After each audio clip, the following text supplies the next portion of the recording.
Bonjour, dans cette courte vidéo, je veux voir avec toi la résolution du petit problème de la cafétéria et de ses collations.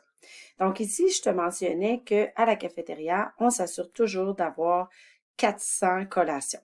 Et là, je te donnais des indices sur le nombre de collations pour chaque type. Donc, on vous dit qu'il doit y avoir toujours 204 fruits.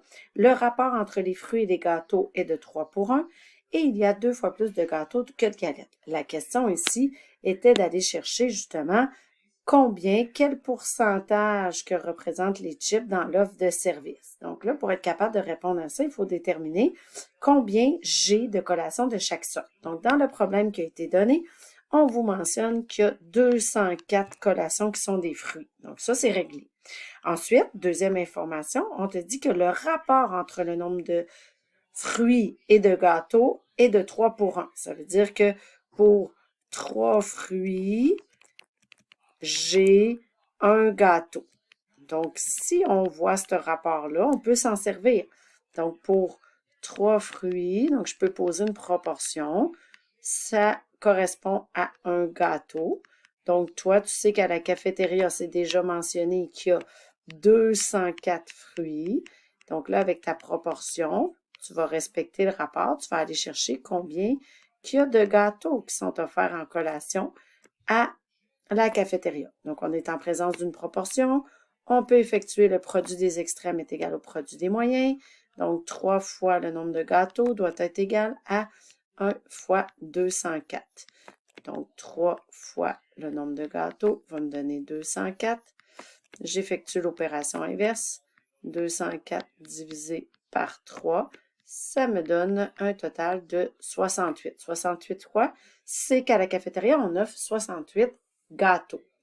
Donc, sachant ça, je peux me servir du prochain indice pour déterminer le nombre de galettes. Le prochain indice me dit que j'ai exactement 2 fois plus de gâteaux que de galettes. Ça veut dire que lorsque j'ai exactement 2 gâteaux, j'en ai 2 fois plus, bien ça c'est pour une galette.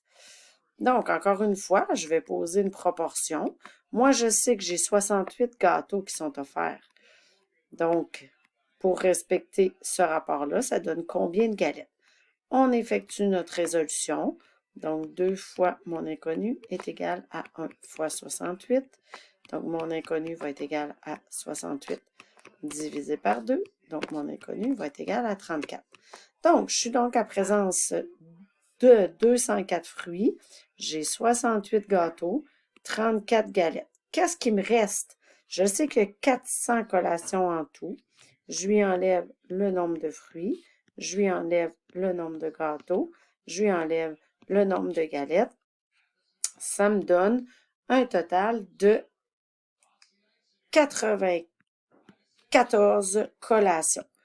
Là, ce qu'il faut voir, par contre, on n'a pas d'informations sur la quantité de Jell-O versus les chips. Donc ici, on sait qu'il y a des Jell-O et des chips et il me reste à répartir 94 collations. Ce qu'on pourrait faire comme réflexion, on pourrait se dire, ben, peut-être qu'il n'y a pas de Jell-O, c'est toutes des chips, ou je pourrais répartir moitié-moitié, mais cette information-là n'est pas donnée. Donc, on va aller calculer au minimum. Au maximum, combien je peux avoir de collations qui sont des chips. Donc, supposons que toutes les 94 collations sur 400, c'est des chips. Bien, si je veux transférer ça en pourcentage, je pourrais le faire de cette façon-là. Et là, je pourrais faire mon calcul. 94 fois 100 équivaut à 400 fois mon inconnu. Donc, 9400 est égal à 400 fois mon inconnu. J'effectue l'opération inverse. Divisé par 400 me donne mon inconnu. Et j'arrive à 23,50. Mais là, ce n'est pas une réponse précise puisqu'on n'a pas assez d'informations concernant la répartition de Jell-O chips. Donc, on pourrait dire que au maximum, le nombre de chips correspond à 23,5. Ça, ce serait l'option où il n'y aurait pas de Jell-O. Et là, ben, ça pourrait varier entre 23,5 et 0%. Voilà la réflexion que je voulais que tu fasses.